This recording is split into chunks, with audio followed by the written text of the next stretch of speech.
오늘 저는 여러분과 함께 하나님의 지혜에 관해서 말씀을 좀 드리려고 해요. 하나님의 말씀을 듣기 위해 여러분들이 이 자리에 다 오셨는데 여러분 어떠세요? 하나님의 말씀을 듣기만 위해서 오셨나요? 아니시죠? 하나님의 말씀을 듣고 순종하기 위해서 오셨다고 저는 믿습니다.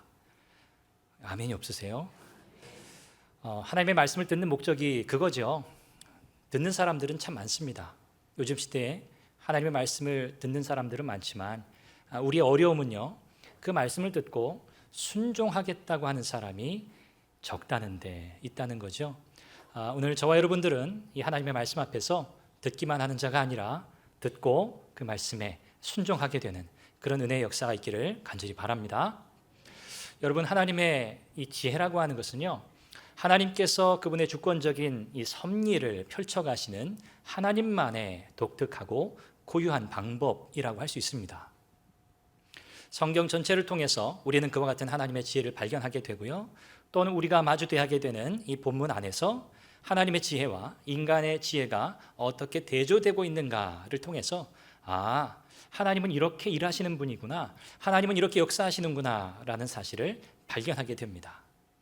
오늘 특별히 이 본문 안에서는 하나님의 지혜가 어떤 방식으로 드러날까? 오늘 등장인물 가운데요, 이스라엘에서 포로로 잡혀온 한 어린 소녀가 등장합니다. 제가 사전에 먼저 말씀을 시작하면서 이 여인에 대해서 잠깐 소개를 드리는 것은, 이 여인이 오늘 본문의 전체적인 내용을 이해하는데, 또 하나님의 그 주권적인 섭리, 지혜라고 하는 하나님의 그 역사의 방법을 이해하는데 매우 중요한 역할을 하고 있기 때문에 그렇습니다. 여러분, 오늘 본문 안에서 이 이스라엘에서 잡혀온 이 한 소녀, 이 소녀에 대해서 어떤 정보를 주고 있습니까? 별다른 정보가 없습니다. 그냥 이 여종은요, 나아만의 아내의 여종으로 이 집에 지금 살고 있습니다. 이 여인의 이름도 없고요, 이 여인이 어떻게 하다가 포로로 잡혀왔는지 설명도 없습니다.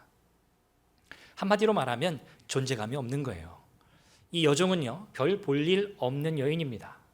당시에 이 아람의 사회 계급 속에서는 나이도 어리고, 그리고 노예이고, 여인이고, 가장 낮은 단계의 사람을 가리키는 표현이에요.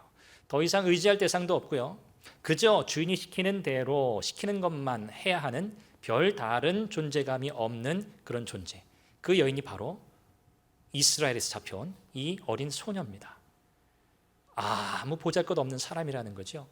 하나님은 이 여인을 통해서요, 오늘 본문 안에 등장하는 나아만이라고 하는 사람을 하나님께로 이끌어 가십니다. 그의 나병을 고치시는 하나님의 수단으로, 도구로 삼으시고요, 결국 이 나아만을 구원하시는 하나님의 놀라운 지혜 역사를 이루시는 놀라운 도구로 이 여인을 사용하고 계시다는 것이죠. 제가 이런 생각을 해보았습니다. 하나님께서 만약에 그 생명책, 구원받은 하나님의 사람들의 이름이 기록된 생명책을 한번 보도록 허락하신다면 그 책에서 어떤 이름들을 발견하게 될까? 아마도 유명한 설교자들의 이름들이 거기에 있겠죠? 또 나름대로 이름난 명사들의, 신앙인들의 이름이 그곳에 기록되어 있겠죠? 그런데 그보다 더 많은, 수많은 사람들의 이름이 적혀 있을 것인데요, 그들은 다 무명의, 제가 알지 못하는 무명의 그리스도인들일 것입니다. 그들은 보잘것없게 여겨졌던 사람들일지는 몰라도 이 땅을 살아가면서 하나님을 향한 온전한 믿음과 그분을 향한 신뢰, 그 소망 가운데 살았던 사람들. 그래서 그들의 이름은 드러나지 않지만 그들의 존재감은 이 세상에 없다 해도 하나님의 생명책에 기록되는 사람들, 저와 여러분들이 그런 사람들이면 좋겠습니다. 이름 없는 한 무명의 어린 소녀, 그렇지만 하나님을 경외하고 있었던 이 소녀를 통해서 하나님은 어떻게 그분이 누구신지를 드러내고 계시는가, 그리고 나아만이라고 하는 이 한 사람을 어떻게 구원해 가시는가, 오늘 말씀을 통해서 살펴보도록 하죠. 우리는요, 성경을 읽어갈 때 중요한 관점이 필요합니다. 특별히 열왕기서와 같은 역사서를 읽어갈 때에는 하나님 중심의 관점으로 성경을 보는 것이 굉장히 필요합니다. 다시 말씀드리면요, 우리가 성경을 읽을 때 내가 뭔가 내게 적용할 점이 뭘까, 내게 유익한 교훈이 뭘까를 얻기 위한 방법으로 성경을 읽을 수 있습니다. 그것도 좋은 방법이에요. 그런데 이 역사서와 같은 성경들을 읽을 때에는 시종일관 우리에게 필요한 다른 관점이 있어야 합니다. 그것은 하나님이 누구신가를 발견하는 것입니다. 이 본문 안에서 하나님은 어떤 일을 행하셨는가? 하나님이 이렇게 행하셨을 때 하나님은 그분의 어떤 속성을 드러내고 계시는가? 하나님 자신이 어떤 분이라고 우리에게 소개하고 계시는가를 발견하는 것입니다. 이것이 매우 중요하죠. 이렇게 깨닫고 발견한 그 하나님, 이해된 그 하나님 앞에서 우리는 그 다음 순서로 그 하나님 앞에 나는 어떤 존재가 되어야 할까? 나는 어떤 삶을 살아야 하는가라고 하는 적용점으로 나아가게 되는 것이죠. 오늘 본문 안에서도 마찬가지입니다. 하나님은 어떤 분이신가를 발견하는데 여러분 집중해 보시기를 바라요. 여러분, 나아만이라고 하는 사람 여러분 아시죠? 이 사람이 어떤 사람인가에 대해서 오늘 본문 1절은 우리에게 이렇게 소개합니다. 1절 말씀을 한번 같이 볼까요? 자, 한번 읽어보겠습니다. 시작. 아람 왕의 군대 장관 나아만은 그의 주인 앞에서 크고 존귀한 자니 이는 여호와께서 전에 그에게 아람을 구원하게 하셨습니다. 그는 큰 용사이나 나병 환자더라. 여러분 어떻게 소개되고 있나요? 아람 왕의 군대 장관 그리고요 그의 주인 앞에서 크고 존귀한 자 이렇게 소개됩니다. 이 두 표현은 모두 다 이 나아만이라고 하는 사람이 대단한 사람이다. 한마디로요. 대단한 사람이라는 말입니다. 아람 왕의 오른팔, 이 나라의 두 번째 권력자, 그를 따라갈 자가 없는 대단한 실력가라는 의미를 가지고 있는 것이죠. 부러울 것 없는 사람, 명성도 가졌고요, 부도 가졌고요, 권세도 가진 사람이 바로 이 나아만입니다. 자, 그런데요, 성경은 이 나아만에 대해서 또 다른 정보를 우리에게 전달해 줍니다. 뭐지요? 뒷부분에 여러분 읽으셨겠지요? 이 나아만을 누가 존귀하게, 누가 크게 높이셨는가 하는 거예요. 누구죠? 여호와께서 전에 그에게 아람을 구원하게 하셨습니다. 성경은 이렇게 말씀합니다. 누가요? 여호와께서. 아니, 하나님께서 이방인인 아람 나라의 군대 장관인 나아만을 높이셨다고? 그를 통해서 아람 나라의 승리를 가져오게 하셨다고? 도대체 이건 뭘 이야기할까요?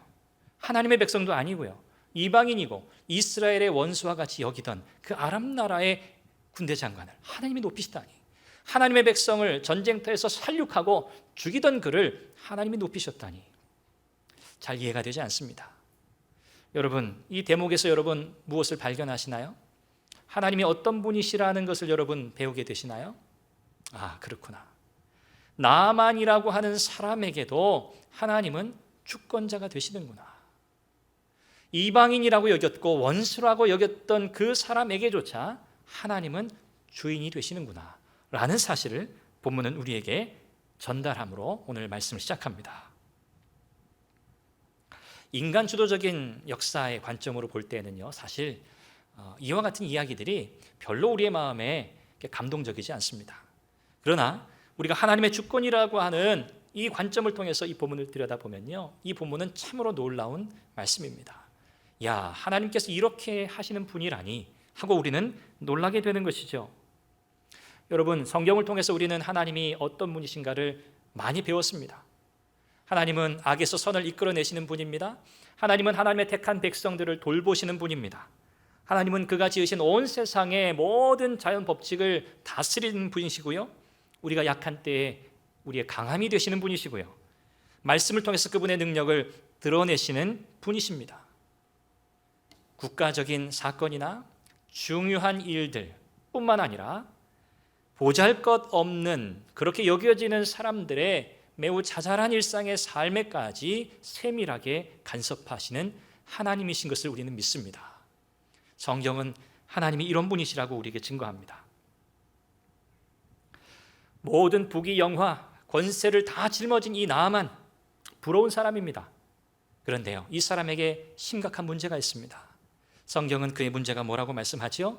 1절 마지막 부분에 그가 용사이나 나병 환자였더라. 이 나아만은요, 부러울 것 없는 사람입니다. 그러나 그를 계속해서 괴롭히고 있는 심각한 문제가 있는데 그것은 다름 아니라 바로 나병이었습니다.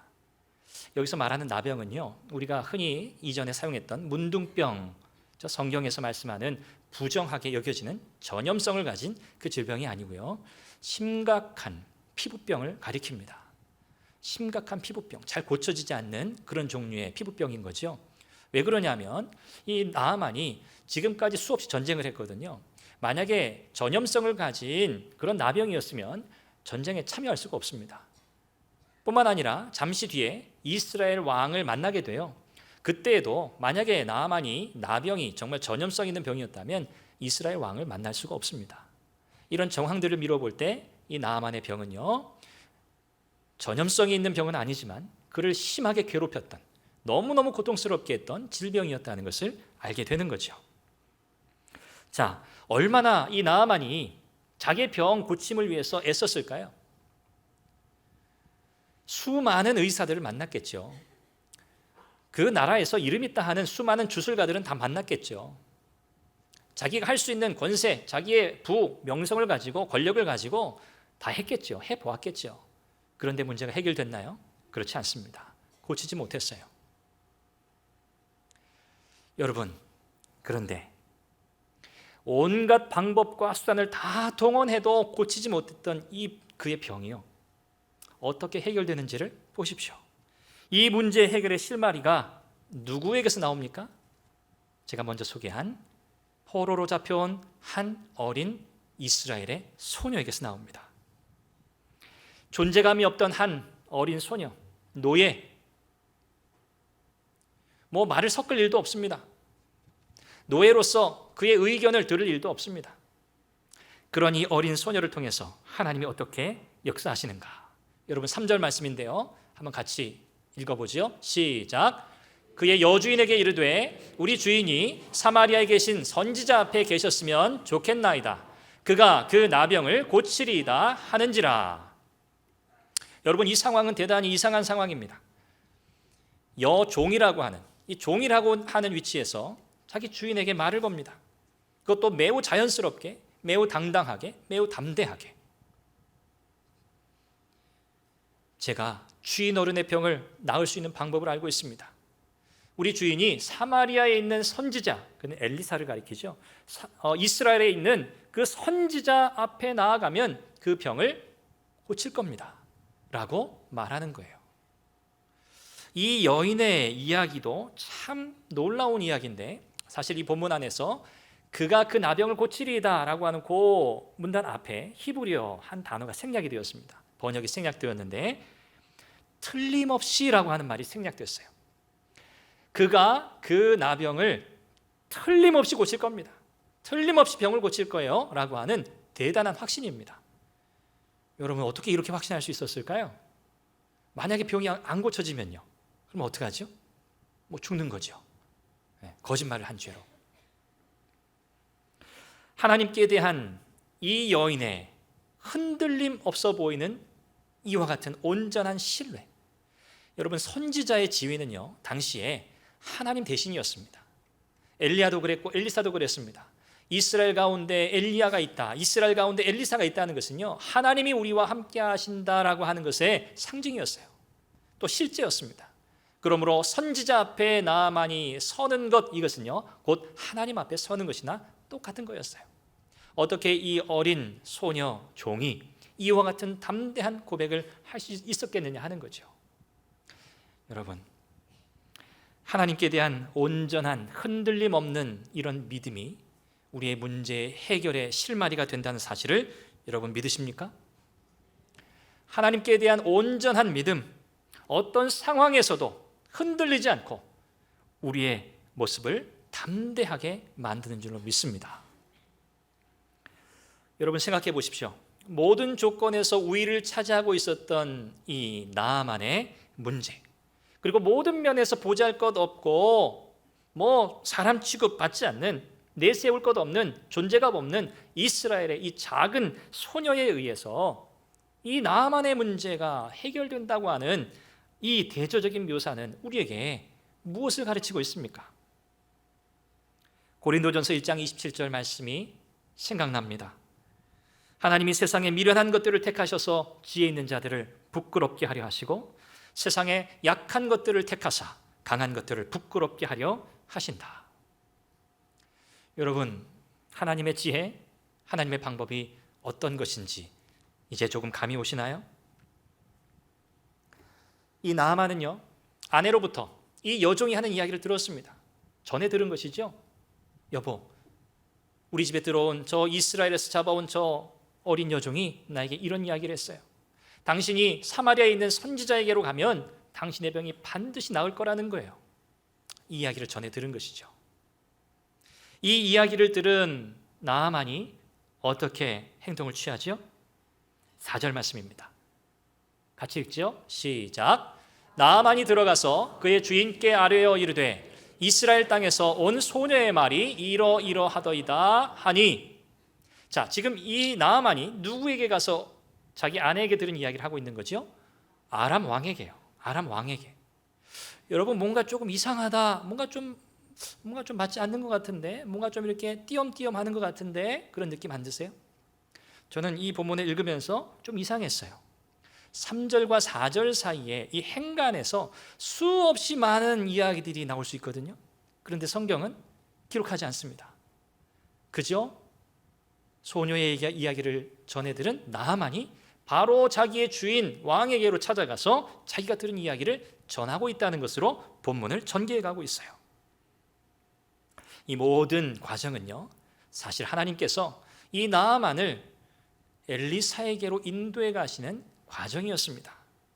어떻게 보면 시트콤을 보는 것처럼 띄엄띄엄하기도 하고 그 전개 과정이 이렇게 급속하게 진행되는 것 같아서 좀 이상하게도 여겨지지만, 오늘 우리는 이 본문 안에서도 이상하게 이루어가는 하나님의 주권적인 섭리를 보게 되는 거죠. 하나님의 주권적인 섭리와 우리에게 낯설게 다가오는 이런 모습들, 여러분, 이것이 바로 하나님의 지혜라고 오늘 성경은 우리에게 가르치고 있는 겁니다. 이거 아닌 것 같은데? 이상한데? 그런데 그게 바로 하나님의 지혜라는 거죠. 본문에 순차적으로 등장하는 인물들을 한번 생각해 보세요. 나아만이 등장하죠. 나아만의 아내가 등장하고요. 그리고 종으로 잡혀온 어린 소녀가 등장하고요. 그리고 바로 아람의 왕이 등장합니다. 여러분, 여기 등장하는 이 순차적인 인물들의 반응을 한번 보십시오. 나아만의 병, 그 병을 고치기 위해서 여기 등장하는 이 사람들이 부정적으로 말한 사람이 있나요? 뭔가 좀 태클을 거는 사람들이 있나요? 뭐 말도 안 되는 얘기라고, 그 뭐 어린 종의 이야기를 듣고 뭐 그렇게 하냐고, 이런 이야기를 하는 사람이 아무도 없습니다. 너무너무 이상하리만큼 자연스러워요. 너무너무 순조롭게 지금 이 과정이 진행되고 있다는 거죠.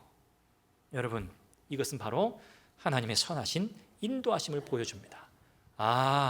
하나님이 일하실 때에는 이런 일들이 일어나는구나. 하나님이 역사하시면 이와 같은 방식으로 진행이 되는구나 라는 것을 보여주는 거죠. 여러분, 우리는 믿습니다. 하나님은 언제나 선하시다고요. 하나님은 우리를 그렇게 인도하시는 것을 우리는 믿습니다. 우리를 향하신 그분의 뜻을 이루어 가시기 위해서요, 우리의 역사적인 시점, 우리가 살아가고 있는 이 시대의 상황 속에 하나님은 지금도 역사하고 계시고요, 오늘 우리가 살아가고 있는 사람 사이의 관계 속에도 하나님은 세밀하게 인도하고 계시는 줄 우리는 믿습니다. 오늘 우리 국가가 처해 있는 여러 가지 어렵고 힘든 위기의 상황들 뿐만 아니라 우리 개개인이 겪고 있는 동일한 상황들 속에서도요, 하나님의 분명한 뜻이 있음을 우리는 믿습니다.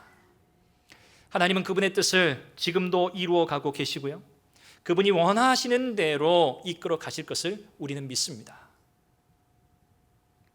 여러분, 요셉의 고백을 기억하시나요? 그의 파란만장했던 인생을 기억하시죠? 감사하다고 말할 수 없었던 그의 인생,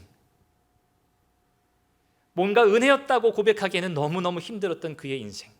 그런데 그의 마지막 고백은 뭐였죠? 이 모든 것은 하나님이 하셨습니다. 하나님께서 내 인생에 찾아온 그 모든 악한 일들을 선으로 바꾸셨습니다. 이것이 요셉의 고백이었습니다. 저와 여러분의 고백이 되기를 바랍니다. 나아만은요, 자기의 병이 고쳐질 수만 있다면 뭐든지 다 할 준비가 되어 있었어요. 그런데 여러분, 사실 나아만은 하나님이 누구신지 잘 모르는 사람이에요. 여러분, 하나님을 오해할 수 있습니다. 오늘 우리도 마찬가지입니다. 하나님을 안다 하지만 우리가 충분히 하나님을 모를 수 있습니다. 오늘 나아만의 오해는 뭐지요? 나아만은 이렇게 생각한 거예요. 내가 뭔가 대가를 지불하고 내 병을 고치리라. 어떻게 보면 자연스러운 생각이에요. 당시에는 다 그랬거든요. 뭔가 대가를 지불하고 내가 원하는 바를 다 얻고, 내가 아팠을 때 주술가를 찾아가서 돈을 주고 주술적인 행위를 하고 의식을 하고 내 병이 고쳐지는 나름의 그런 경험을 하는 이런 방식으로 다 살아왔거든요. 나아만도 여전히 같은 생각이었어요. 그가 생각한 하나님, 그래, 아람 나라에 여러 신들이 있는데 그 신들의 버금가거나 아니면 그 신들보다 조금 더 레벨이 있는 능력이 있는 신 아닐까? 이쯤 생각하지 않았을까 싶어요. 여러분, 나아만이 그렇게 생각했다는 것을 오늘 성경이 어떻게 우리에게 가르쳐 줍니까? 증거합니까? 나아만이 엘리사를 만나러 가기 위해 준비하는 그 과정을 한번 보십시오. 어떻게 나오죠? 어떻게 기록되어 있죠? 그가 뭘 준비하나요? 은 10달란트, 금 6,000개, 그리고요 옷 10벌을 준비해 갑니다. 이 나아만은요, 아람 왕에게 찾아가 가지고, 왕이시여, 내가 이런 이야기를 들었어요. 나를 이스라엘에 갈 수 있도록 허락해 주세요. 사마리아에 가게 보내주세요. 아람 왕이 어떻게 했죠? 야, 안 돼. 말도 안 되는 일이야. 그냥 그 종의 말은 무시해버려. 이렇게 하지 않았어요. 친히 친서를 써줍니다. 그래? 거기에 가면 나을 수 있다고? 그렇다면 내가 친서를 써주지. 그 친서의 내용이 뭐죠? 이스라엘 왕이요, 내가 나아만을 보내니 그의 병을 고쳐주시오. 이것도 말도 안 되는 거예요. 지금 아람과 이스라엘은요, 좋은 관계가 아닙니다. 전쟁이 몇 차례나 있었고요, 지금은 잠깐 소강 상태예요. 아람이 지금 우위의 입장에서 이스라엘을 압박하고 있는 상황이에요. 그런 아람 나라의 왕이 서신을 보내는데 정치적 협상, 정치적인 딜을 위해서 보내는 협상의 편지라면 이해가 됩니다. 야, 이스라엘아, 우리가 이렇게 할 테니까 너희들 빨리 항복해. 이런 식의 메시지를 보내는 게 상식적이죠. 그런데 그 친서의 내용이 뭐예요?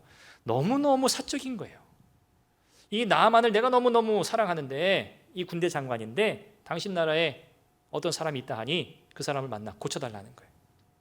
얼마나 당황스러운 편지일까요? 이런 과정에서 이 나아만이 엄청난 돈을 가지고 나아갑니다.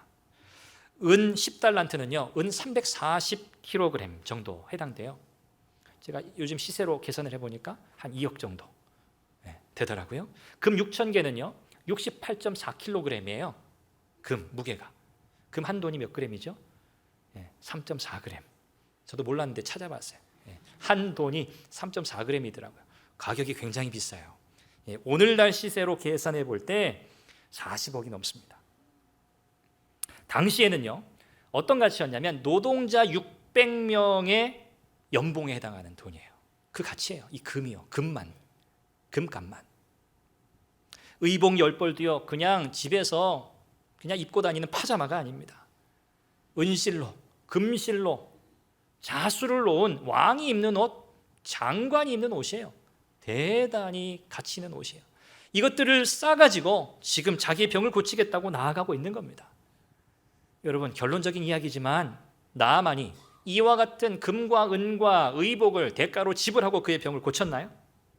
아니죠. 나아만에게 베푸신 하나님의 은혜는요, 그에게 동전 한 입도 요구하지 않으셨어요. 은혜란 무엇인가요? 값없이 받는 사랑입니다. 값없이 받는 사랑. 당연히 은혜는 돈 주고 사거나 벌 수 있는 것이 아니지요. 은혜가 만약에 값으로 살 수 있는 것이라면 그것은 더 이상 은혜가 아닙니다. 하나님께서는요, 그분의 은혜를 그분이 주고자 하시는 사람에게 누구든지 거저 주시는 분인 줄 우리는 믿습니다. 그분에게 금이 필요할까요? 그분에게 은이 필요할까요? 그분에게 화려한 의복이 필요할까요? 아무것도 필요 없습니다. 그런 것들을 가지고 하나님의 마음을 움직일 수 있다고 생각했던 나아만, 크게 오해한 것이죠. 여러분, 우리는 어떤가요? 우리가 원하는 바가 있습니다. 그것을 얻기 위해서 우리가 하나님 앞에 나아갑니다. 하나님 앞에 우리가 뭔가를 드립니다. 우리의 시간도 드리고 물질도 드리고 우리의 물리적인 행위도 드리고요. 그리고 하나님께 이렇게 요구합니다. 하나님, 제가 이렇게 했잖아요. 하나님, 제가 이거 드렸잖아요. 제가 이렇게 헌신했잖아요. 하나님, 그러니까 제가 구하는 거 이거 꼭 주세요. 만약에 우리가 이렇게 하나님 앞에 나아간다면 우리는 나아만과 다를 것이 없는 거죠. 나아만의 구원도 우리의 구원도 오직 하나님의 값없는 은혜로만 되는 줄 믿습니다. 나아만의 병을 고쳐줄 것을 요청하는 이 아람 왕의 친서를 받아든 이 이스라엘의 왕의 반응을 여러분 한번 보시죠. 어떻게 반응하는가? 그가 어떤 감정을 느끼고 있는가? 여러분 7절 말씀인데요. 한번 같이 보겠습니다. 시작. 이스라엘 왕이 그 글을 읽고 자기 옷을 찢으며 이르되 내가 사람을 죽이고 살리는 하나님이냐? 그가 어찌하여 사람을 내게로 보내 그의 나병을 고치라 하느냐? 너희는 깊이 생각하고 저 왕이 틈을 타서 나와 더불어 시비하려 함인 줄 알라 하니라. 여러분, 이 왕은 이름은 나와 있지 않지만 이스라엘의 북이스라엘의 여호람이라는 왕입니다. 이 왕이 어떻게 반응하나요? 아무리 생각해도 이해가 안 되는 거예요. 아람 왕이 보낸 이 편지를 받아들고 정치적인 협상의 편지도 아니고 그저 한 개인의 병을 낫게 해달라고 요청하는 이 편지를 받아들이니까 당황스러운 거죠. 도무지 이해가 안 되는 거예요. 이거 뭔가 꼬투리를 잡으려는구나, 뭔가 시비를 걸려는구나 라고 이해할 수밖에 없었던 거예요. 스트레스가 엄청났겠죠. 옷을 찢었습니다. 그러면서 이렇게 말하죠. 내가 사람을 죽이고 살리는 하나님이냐? 여러분, 이 말이 맞습니까? 틀립니까? 맞죠? 하나님에 대한 정확한 정보입니다. 이 정확한 지식을 알고 있던 이 왕이 왜 하나님의 능력을 바라보지 못했을까요? 왜 그는 이 상황을 하나님 앞에 가지고 나아가지 못하고 있을까요? 이스라엘의 한 존재감 없는 그 소녀의 믿음과 대조되고 있습니다. 그는 문제보다 더 크신 하나님을 바라보지 않았습니다. 이 모든 상황 속에서 하나님의 주권적인 섭리의 역사가 있다는 것을 그는 깨닫지 못했던 것이죠. 엘리사는요, 왕이 아람 왕의 편지를 받고 슬퍼하고 고통스러워하고 옷을 찢었다는 이야기를 들었습니다. 그리고 종을 보내서 왕에게 이야기하죠. 그 사람 내게 보내세요. 나아만을 내게로 보내세요. 이 모든 과정 또한 하나님이 나아만을 엘리사에게로 인도해 가시는 하나님의 섭리죠. 왜 하나님이 나아만을 이렇게 엘리사에게로 인도해 가실까요? 왜 이와 같은 과정들을 통해서 나아만을 이끌고 계신가요? 이유는 딱 한 가지입니다. 은혜가 뭔지 가르쳐 주시려고요. 하나님의 은혜가 뭔지를 이 이방인 이스라엘의 원수인 그에게 가르쳐 주시려고요. 후에 우리가 본문 이후에 나오는 말씀에서 살펴볼 수 있지만 여러분, 하나님의 이 값없는 은혜를요, 값을 매기로 했던 사람이 있어요. 그게 누군가요? 게하시입니다. 자기의 주인이 아무 대가도 받지 않고 이 나만을 고쳐주는 것에 불만을 품은 거죠. 이럴 수는 없는데, 이거 안 되는데, 그래도 뭔가 좀 받아야지. 그래서 뒤로 몰래 가가지고 나만에게 요구하죠. 대가를 요구합니다. 그래서 받아내요. 원하는 것보다 2배로 받아내요. 그런데 어떻게 되죠? 그의 결국은요, 나만의 나병이 그에게로 가고요, 그의 집안에 대대로 영원토록 하나님께서 그와 같은 병을 내리시겠다고 하나님이 저주하셨어요.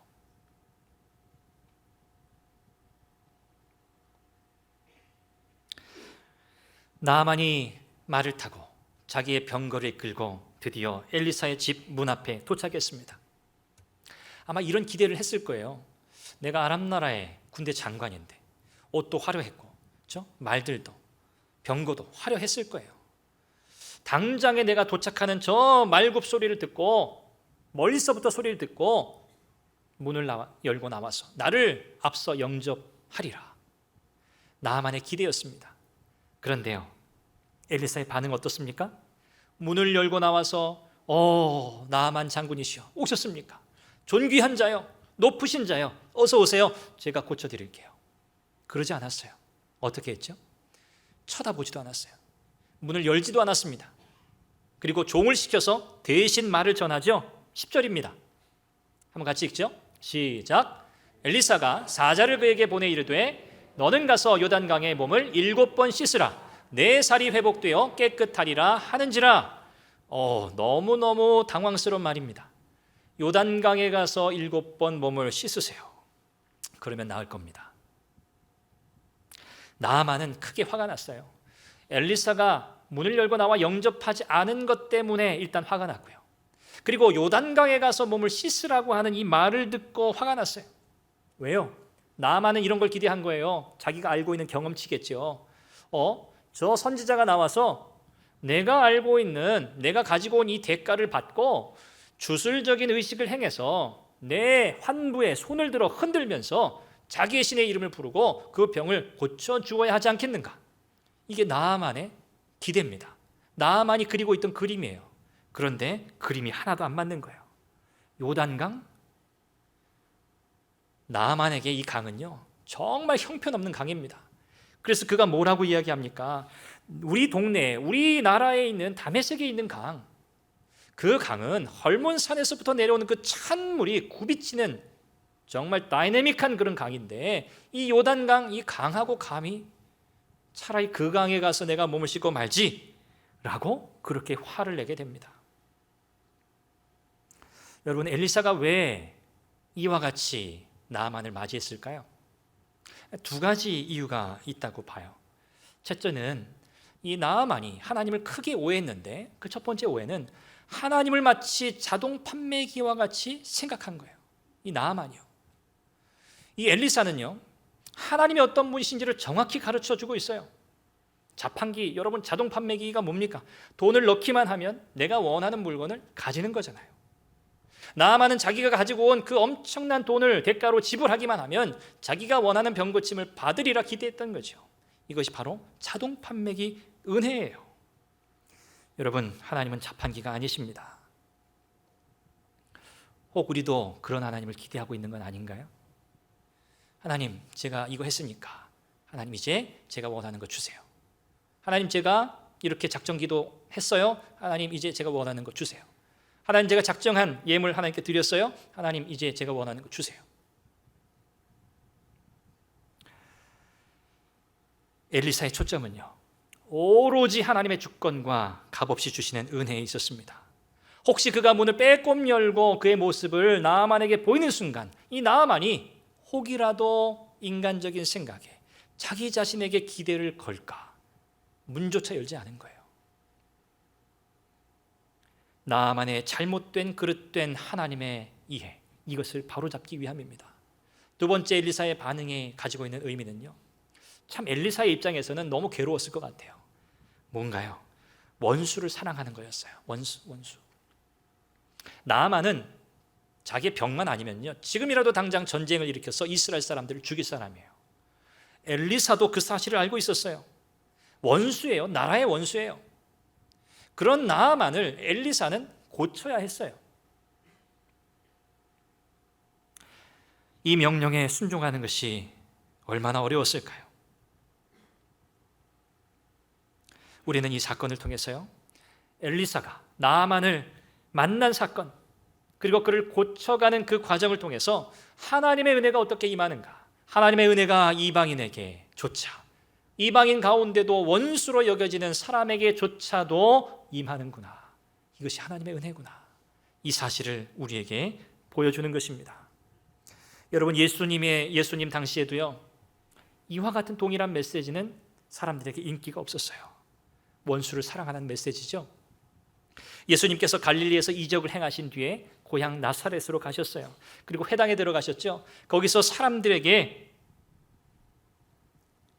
말씀하시는 장면이 나옵니다. 사람들은 예수님에게 요구했어요. 예수님, 이방인들에게 행하셨던 그 이적을 우리에게도 똑같이 행해 주십시오. 그때 예수님이 하신 말씀 여러분 기억하시나요? 누가복음 4장에 이렇게 말씀하셨어요. 또 선지자 엘리사 때에 이스라엘에 많은 나병 환자가 있었으되 그 중에 한 사람도 깨끗함을 얻지 못하고 오직 수리아 사람 나아만 뿐이었느니라. 이 말을 듣고 사람들이 어떻게 했죠? 예수님을 해치려고 했습니다. 동일한 맥락이에요. 이런 종류의 메시지, 이런 방식의 하나님의 역사, 하나님의 일하심은 사람들에게 환영받지 못합니다. 여러분, 우리가 하나님의 은혜 역사를 경험하기 위해서 어떻게 해야 할까요? 내 지혜가 아니라 하나님의 지혜를 붙들어야 할 줄 믿습니다. 하나님은 뭐 대단한 걸 요구하시는 분이 아니세요. 이 나아만이 요단강에 그의 몸을 담그는 것이 어려웠던 이유가 뭐였을까요? 강 때문이었을까요, 정말? 표면적인 이유는 강 때문이었을 수 있습니다. 그러나 실상은요, 강 때문이 아닙니다. 나아만은요, 교만한 사람이었어요. 나 정도 되면 나의 합당한 대우, 내게 합당한 솔루션, 해결책을 제시해줘야지 저 형편없는 요단강에 들어가라고? 도저히 나아만은 이해할 수 없었던 거예요. 용납할 수 없었던 거죠. 대단한 자존심이죠. 이게 그의 교만이었어요. 지금까지는 수없는 세월을 자신의 지식과 지혜와 경험을 통해서 그 자리까지 왔던 사람입니다. 자기의 생각에 자기의 경험에 엘리사 선지자의 이와 같은 요구는 얼토당토 않은 말인 거예요. 이런 나아만을 향해서 그의 종들이 참 지혜롭게 설득을 합니다. 아버지요, 대단한 극존칭이죠. 주인이시여, 장군이시여, 아니 지금 당신 병 낫기 위해서 왔잖아요. 저 선지자가 돌아가서 지금 가져온 그 가치, 그 돈의 2배를 더 가지고 와라 해도 당신 하실 거잖아요. 그런데 여기 이 강에 들어가서 몸 7번 씻고 나오는 것쯤 그거 뭐 어려운 일이라고 그렇게 화를 내십니까? 그거 뭐 못할 일입니까? 이렇게 설득을 하죠. 그러자 어떻게 하죠? 그 이야기에 나아만은 설득이 됩니다. 이 모든 것이 사실은 다 하나님의 섭리인 거죠. 여러분, 우리의 경험과 우리의 지혜가 하나님의 말씀에 순종하라고 하는 요구와 충돌할 때 없으셨나요? 내가 생각할 때 이 말씀은 단순하게 이렇게 순종해야 할 것이 아닌데, 내가 생각할 때는 뭔가 조금 다른 게 있을 것 같은데, 여러분 그렇게 생각하시면서 그냥 나한테 어울리지 않는 답이야 무시하고 그냥 내 뜻을 고집한 적은 없으신가요? 하나님은 나아만의 교만을 꺾으셨습니다. 그래야 하나님의 은혜의 진가가 드러나거든요. 하나님의 은혜를 체험하기 위해서 우리는 자신의 무능함을 깨달아야 하고요, 우리의 연약함 속에서 하나님을 바라보아야 하는 것이죠. 나아만이든 이스라엘 한 소녀든 부유한 자든 가난한 자든 상관없습니다.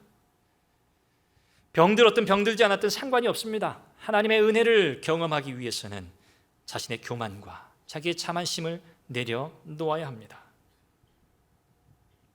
우리가 하나님의 은혜 역사를 경험하려면요, 믿음과 순종으로 나아가야 할 줄 믿습니다. 나아만이 드디어 이 모든 과정을 겪고 14절 말씀에 이렇게 행동으로 옮기죠. 14절입니다. 같이 읽죠. 시작. 나아만이 이에 내려가서 하나님의 사람의 말대로 요단강에 7번 몸을 잠그니 그의 살이 어린아이의 살같이 회복되어 깨끗하게 되었더라. 얼토당토하지 않는 말, 말도 되지 않는 터무니없는 말, 요단강에 가서 몸을 7번 씻으라는 말이었습니다. 여러분, 이 말보다 더 터무니없는 말 들어보신 적 있으세요? 다 있으세요. 여기 있는 분들은 들어보세요.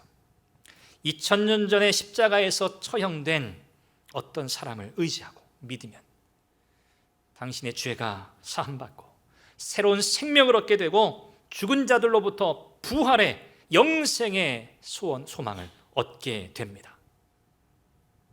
뭡니까? 복음이죠. 이것보다 더 터무니없는 말이 있을까요? 누구에게요? 하나님을 알지 못하는 사람들에게. 그러나 이 메시지는, 이 복음은요, 오늘 저와 여러분에게는 우리를 구원하시는 하나님의 능력인 줄로 믿습니다. 여러분, 이런 터무니없는 방법, 이런 말도 안 되는 이야기들 세상 사람들이 볼 때요, 여러분, 하나님이 이렇게 일하신다는 거예요. 이게 하나님이 일해 오신 방법이에요. 예수님의 십자가는 어리석은 것들 중에 가장 어리석은 방법이에요. 그런데 그 어리석음은 하나님의 지혜라는 겁니다. 말씀을 맺습니다. 사람들은요, 성경을 통해서 전달되고 있는 하나님의 값없는 은혜의 메시지와 십자가의 메시지를 어리석은 것으로 여겨요. 보잘것없었던, 존재감 없었던 무명의 한 어린 소녀. 여러분, 이 소녀의 확신에 찬 그녀의 믿음의 담대함의 고백 때문에 나아만이라고 하는 이방인이자 이스라엘의 원수였던 그 한 영혼이 하나님께로 돌아오게 되었다는 사실을 여러분 기억하십시오. 하나님은 이 소녀를 나아만이라고 하는 한 사람을 변화시키는 도구로 사용하셨다는 거예요. 이것이 하나님의 지혜요, 하나님의 방법입니다. 여러분, 하나님의 역사를 이루기 위해서요, 우리는 굳이 유명하거나 힘 있는 사람이 될 필요는 없습니다. 하나님의 은혜를 주셔서 그런 자리에 있게 되면 그 자리를 통해서 일을 감당하면 되지요. 고린도후서 6장 9절 10절 말씀, 이 말씀 한 번 더 읽고 마무리해 보도록 하겠습니다. 같이 읽어보죠. 무명한 자 같으나 유명한 자요, 죽은 자 같으나 보라 우리가 살아있고, 징계를 받는 자 같으나 죽임을 당하지 아니하고, 근심하는 자 같으나 항상 기뻐하고, 가난한 자 같으나 많은 사람을 부유하게 하고, 아무것도 없는 자 같으나 모든 것을 가진 자로다. 여러분, 이것이 하나님의 지혜인 줄 믿습니다. 역설적인 지혜입니다. 세상의 방식, 세상의 지혜와 다른 하나님의 방법이죠. 여러분은 지금 어떤 상황 가운데 계세요? 여러분, 나만과 같은 상황에 혹시 계시나요? 여러분, 자랑할 것 없습니다. 교만할 것도 없고요. 그냥 내려놓으세요. 내 생각도 내려놓고요, 내 지혜도 내려놓고요, 내 경험도 다 내려놓으세요. 지금까지 그런 것들 때문에 하나님의 말씀에 순종하지 않았던 것 여러분 인정하시고 하나님의 은혜 앞에 나아가세요. 혹 여러분 가운데 존재감 없던 이 이스라엘의 한 무명 소녀와 같은 이런 상황 가운데 계신 분들 계세요? 여러분, 낙심할 것 없으세요. 괜찮습니다. 하나님께서 다 하실 거예요. 하나님은요, 누구도 기대하지 않고 바라보지 않았던 존재감 없었던 그 여인의 온전한 믿음을 통해서 일하셨어요. 하나님은 오늘날도 그렇게 일하세요. 하나님은 우리의 형편에 따라서 우리를 차별하시는 분이 아니세요. 그분이 우리에게 원하시는 것은 단 한 가지입니다. 너 내 말에 순종하겠니? 순종하지 않겠니? 하나님, 제가 이거 순종할 수 있을 것 같은데요? 아닙니다. 우리는 순종할 수 있을 것 같아서 순종하는 게 아니고요, 순종하라고 하신 그분의 말씀이 그분의 명령이기 때문에 순종하기로 결단하는 겁니다. 내 생각, 내 지혜, 내 경험과 달라도요. 이것이 하나님의 지혜요, 믿음이라고 가르칩니다. 여러분, 이와 같이 역사하시는 하나님의 놀라운 섭리, 그분의 주권을 날마다 인정하길 원합니다. 그리고 우리의 삶에 세밀하게 간섭하시는 그 하나님, 그 하나님의 놀라운 지혜, 우리가 날마다 찬송하고 그분을 높여드리는 삶을 살아갈 수 있기를 간절히 바랍니다. 기도하겠습니다.